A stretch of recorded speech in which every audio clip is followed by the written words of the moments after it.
पहले लग जाता है केमिकल के पहले, उसको क्या कहते हैं? Phytochemical, PHYTO।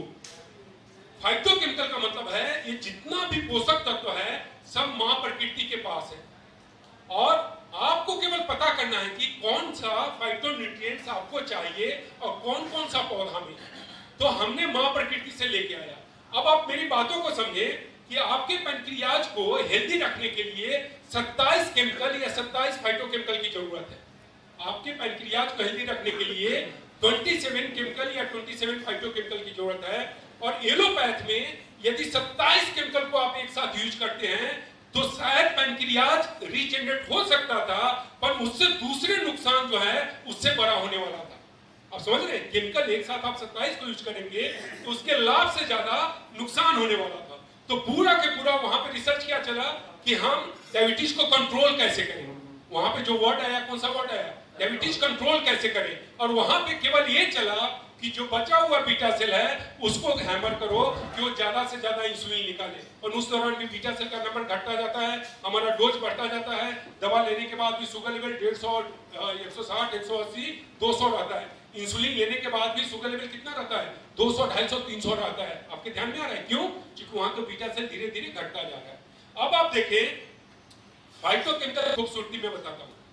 फाइटोकेमिकल एक साथ 25, 50 की बात मैं नहीं करता हूं, 100 की बात नहीं करता हूं, एक साथ आप 150 फाइटोकेमिकल भी यूज कर रहे हैं तो आपके शरीर को कुछ ना कुछ लाभ देगा, नुकसान का सवाल ही नहीं है। क्योंकि उसको हमने कहां से लेके आया है?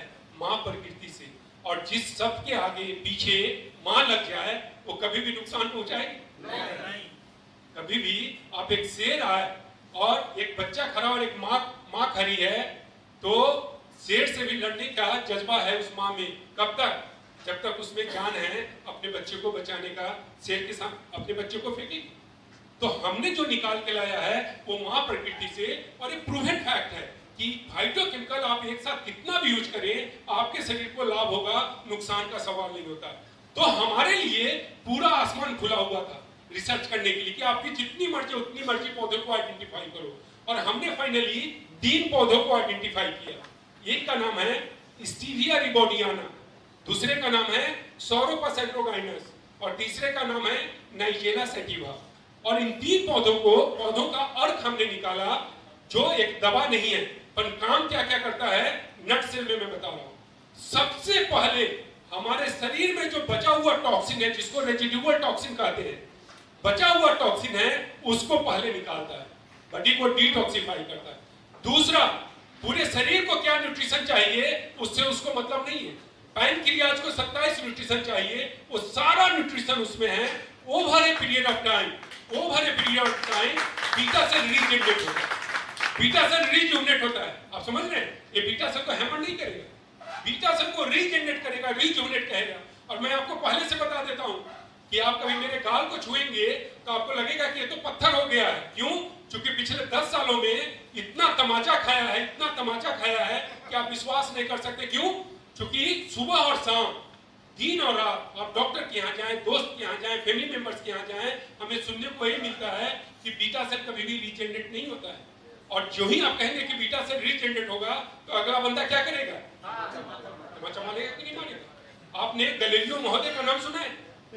गैलीलियो महोदय का नाम सुना है आपने? कितने लोगों ने सुना है? गैलीलियो महोदय का कहना था कि सूरज के परिक्रमा लगा रहा है पृथ्वी, और आंख से देखने में क्या लग रहा है? हम लोग जब अभी रूम से बाहर निकलेंगे तो हमें देखने में क्या लगता है? सूरज परिक्रमा लगा। और ऐसा पहले कहा भी जाता था। इन्होंने जब इस बात को कहा कि नहीं, सूरज का परिक्रमा पृथ्वी लगा रहा है, तो गैलीलियो महोदय को क्या किया गया था मालूम है आपको? अच्छा से उनकी कुटाई हुई थी। कुटाई समझते हैं? तो जब भी आप किसी नए जो पहले से चीज प्रतिपादित है और उसके अगेंस्ट में जाके कहेंगे तो हमारी मानसिक तैयारी होनी चाहिए कि नहीं होनी चाहिए? हमारी मानसिक तैयारी होनी चाहिए। पर मैं आप लोग को ये बताता हूं, ये मैं केवल मुंह से नहीं बोल रहा हूं आप लोग को। हमारे पास साइंटिफिक रिपोर्ट है, हमारे पास वैज्ञानिक प्रमाण है जो इस बात को प्रमाणित करता है कि बीटा सेल रीजनरेट और रिजुवनेट होता है। अभी जैसा कि मैं बताया 15 और 16 सितंबर को उज्जैन में राष्ट्रीय स्तर का सेमिनार हुआ था, जिसमें भारत के एक से एक वैज्ञानिक और एक से एक डॉक्टर आए थे, माननीय मंत्री जी भी आए हुए थे, और वहां पे डायबिटीज में मुझे भी बोलने का मौका मिला था, और हमने बजाते वैज्ञानिक प्रमाण के साथ बताया था कि बीटा सेल रीजनरेट और रिज्यूनेट होता है। आप समझ रहे हैं? तो ये प्रूवन फैक्ट है, पर जिन लोगों को मालूम नहीं है वो लोग इस बात को रिएक्ट करेंगे कि नहीं करेंगे। और ज्यादातर लोग आज के दिन में जो डॉक्टर होते हैं उनके पीछे मैं रीजन बताऊं कि 17 साल की उम्र में उनको एडमिशन मिल जाता है। अच्छा, डॉक्टर होने का मतलब इंटेलिजेंट स्टूडेंट होता है कि नहीं होता है? जो इंटेलिजेंट स्टूडेंट होता है उसी को एडमिशन होता है। अब आप देखें कि 17 साल में वो डॉक्टर में एडमिशन हो गया, उसके बाद 5 साल 5.5 साल पढ़ाई करके उसका ईगो बढ़ता जा रहा है कि नहीं बढ़ता जा रहा? पर बाद में जब वो प्रैक्टिस करना शुरू करता है तो अपने नॉलेज को यूज नहीं करता है, उसको जो एएमआर आके बताएगा उसको यूज करता है। वो अपने नॉलेज को इंक्रीज कर रहा है, उसको एएमआर जो आके बताएगा कि किसमें कितना परसेंटेज ज्यादा है और उसके हिसाब से वो काम करेगा। तो वो इस बात को एक्सेप्ट नहीं करता कि मेरा नॉलेज अब स्टैग्नेट हो गया है, पर उसको ईगो रहता है। अब आप देखें कि हमारा जो एएमआर है सबसे पहले काम करता है बॉडी को डिटॉक्सिफाई करता है, दूसरा हमारे बीटा सेल को रीजनरेट और रिज्यूनेट करता है, तीसरा कोलेस्ट्रॉल को मैनेज करता है, चौथा एसिडिटी को निगेट करता है, न्यूट्रलाइज करेगा, एसिडिटी को कम करेगा, पांचवा हेमोग्लोबिन लेवल को बढ़ाएगा। भारत में आज के दिन में ऐसा कोई एक प्रोडक्ट नहीं है जो हमारे शरीर में शुगर को ऊर्जा में तब्दील करने के लिए जितने भी आंतरिक तंत्र प्रभावी रूप से काम कर रहे हैं, सारे तंत्र पे प्रभावी रूप से काम करने वाला आज के दिन में हमारे देश में एक भी प्रोडक्ट नहीं। वो प्रोडक्ट आपके परिवार में, कल्पामृत परिवार में है, और उसका नाम है एनर्जी मैनेजमेंट रेगुलेटर। अब आप देखें कि यदि हमारे बीटा सेल को रीजनरेट और रिज्यूमिनेट करता है, यदि हमारे कोलेस्ट्रॉल को मैनेज करता है, हमारे एसिडिटी को न्यूट्रलाइज करता है, बॉडी को डिटॉक्सिफाई करता है और हेमोग्लोबिन लेवल को बढ़ाता है, तो 6, 7, 8, 9 महीना जाते जाते अब हमारे शरीर में शुगर सही तरीके से वही ऊर्जा में तब्दील होगा, और जब सही तरीके से ऊर्जा में तब्दील होगा तो उसको डायबिटीज फ्री कहेंगे कि नहीं कहेंगे? पर सुन में ध्यान रखेंगे, जो दवा चल रहा है वो दवा चलता रहेगा एक समय के अंतराल के साथ, क्योंकि जो डैमेज हुआ है हमारा बीटा से 25 साल 30 साल 40 साल में, वो 1 दिन 2 दिन 5 दिन 10 दिन महीना दिन 2 महीना में रीजनरेट हो जाएगा। उसको भी वक्त चाहिए 6 से 7 8 9 महीने, तो उसके दौरान जाके हमारा वो दवा जो है सो एलोपैथ दवा कमेगा। मैं यहाँ तक बताता हूँ कि जैसे डायबिटीज के बारे में लाइलाज कहा जाता है, वैसे यदि किसी इंसान का इंसुलिन लेना शुरू कर दे तो इंसुलिन के बारे में कहा जाता है कि एक बार इंसुलिन लेना शुरू कर दिए तो इंसुलिन का बंद होने का तो सवाल ही नहीं है, अब उसका यूनिट्स बढ़ता जाएगा। किसी से भी आप पूछेंगे कि 50 यूनिट है तो आप सबसे पहले सवाल कीजिए कि आपने शुरुआत कहां से किया था, तो 20 यूनिट से 25 यूनिट 30 यूनिट तो बढ़ता जा रहा है। पर आज मैं आप सब लोगों को आश्वस्त करना चाहता हूं कि इंसुलिन बंद होगा।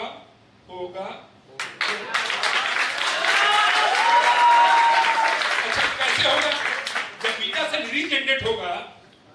रीजनरेट होगा, अंदर से इंसुलिन बनेगा तो बाहर से इंसुलिन बंद होगा कि नहीं होगा? ये कोई चमत्कार की बात है? कोई चमत्कार की बात नहीं। अब दूसरी बात मैं बताता हूं, यहां तक आपके समझ में आ गया कि हम डायबिटीज फ्री कैसे होंगे?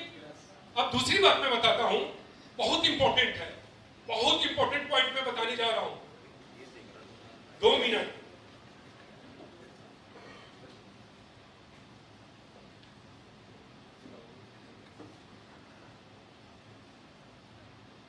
आप लोग यहां वहां मत देखें, ये 2 मिनट मेरे पिछले 40 मिनट की मेहनत को या तो मुझे सफल बनाएगा या मुझे असफल बनाएगा। अभी जो पिछले कितनी देर से मैं बात कर रहा हूं, लगभग 30 मिनट से मैं बात कर रहा हूं, ये केवल 2 मिनट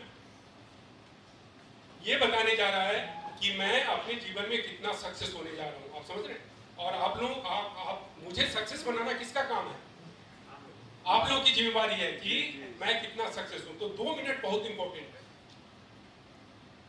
इतना आपके ध्यान में आ गया कि हम डायबिटीज फ्री कैसे होंगे? अब मेरी बात को समझिए।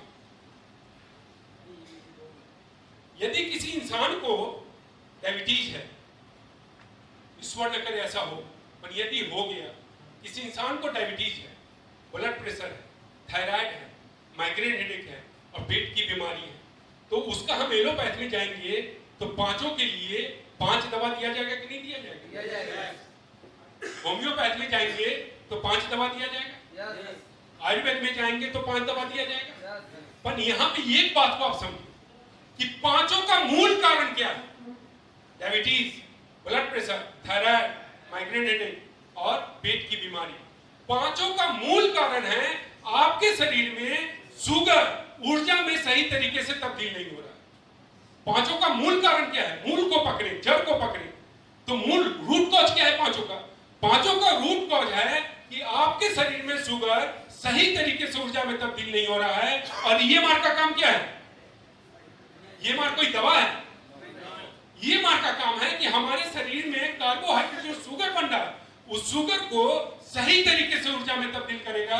और जब सही तरीके से ऊर्जा में तब्दील होगा तो हमारा ब्लड प्रेशर का दवा बंद होगा कि नहीं होगा? हमारा थायराइड का दवा बंद होगा कि नहीं होगा? हमारा माइग्रेन हेडेक का दवा बंद होगा कि नहीं होगा? हमें जो पेट की बीमारी है, गैस, एसिडिटी, कॉन्स्टिपेशन, उसमें राहत मिलेगा कि नहीं मिलेगा? अब आपके ध्यान में आ रहा है कि जो इस संक्रमण काल से हम गुजर रहे हैं और उसमें 5 बीमारी हमारे परिवार को, हमारे समाज को सबसे ज्यादा त्रस्त कर रहा है और उसका रामबाण किसके पास है? आपके पास। उसका रामबाण किसके पास है? संजीवनी बूटी आपके पास है। अच्छा, कभी कभी हम ये सोचते हैं कि वाकई संजीवनी बूटी है और इसका दाम 1000 रुपया हो तो आपके समाज के सारे वर्ग के लोग उसका सेवन कर सकते हैं?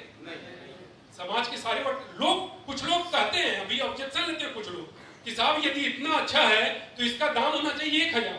पर हमने बताया कि आपका कल्पामृत परिवार का एक सामाजिक सरोकार है, एक सामाजिक अभियान के साथ हम जी रहे हैं। आप समझ रहे हैं? केवल बिजनेस मंच नहीं है हमारा परिवार, केवल बिजनेस मंच नहीं है। हम एक मिशन के साथ, एक सामाजिक सरोकार के साथ जी रहे हैं। अब आपको मैं बताऊं कि हमारा प्राइस कितना है मालूम है आपको? हरिद्वार में या आप लोग जहां पे भी रहते हैं उस शहर में एक कप चाय का दाम कितना है?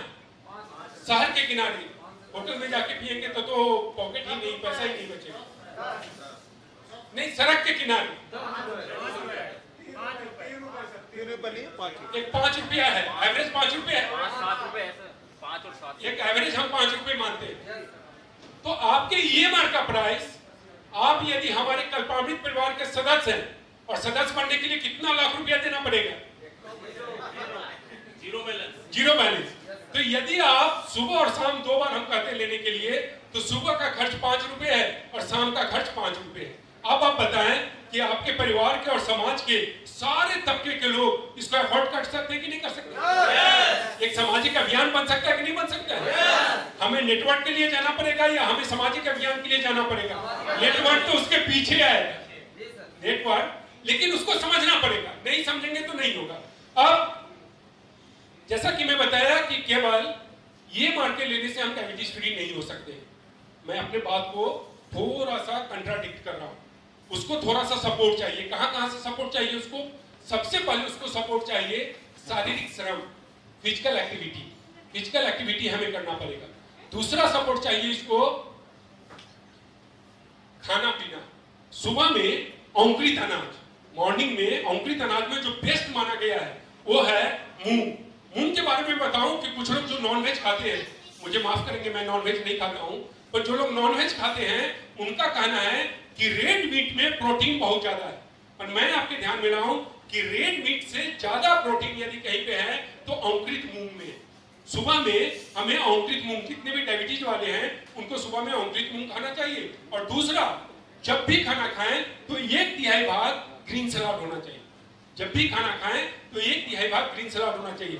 ग्रीन सलाद में कौन कौन सा होगा? सारे ग्रीन सलाद हो, चाहे वो गाजर हो, बीटरूट। मैं 2 का नाम इसलिए बोल रहा हूं कि दोनों खाने में मीठा है तो लोगों के जहन में होता है कि खाना है कि नहीं खाना है, तो सारे को लेना है। तो 1/3 भाग क्या हो जाएगा?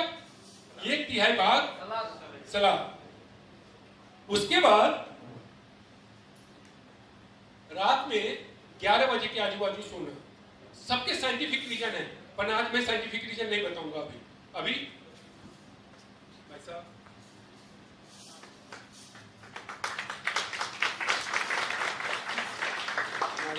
सुधीर भाई साहब हैं, ये हमारे सुधीर जी के बड़े भाई हैं।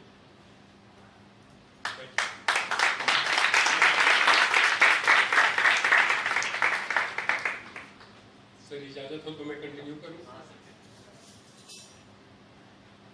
तो हमने ये बताया कि एक फिजिकल एक्टिविटी, दूसरा मॉर्निंग में ग्रीन अंकुरित अनाज, अंकुरित मूंग, विशेषकर मूंग, और तीसरा जब भी खाना खाने बैठे तो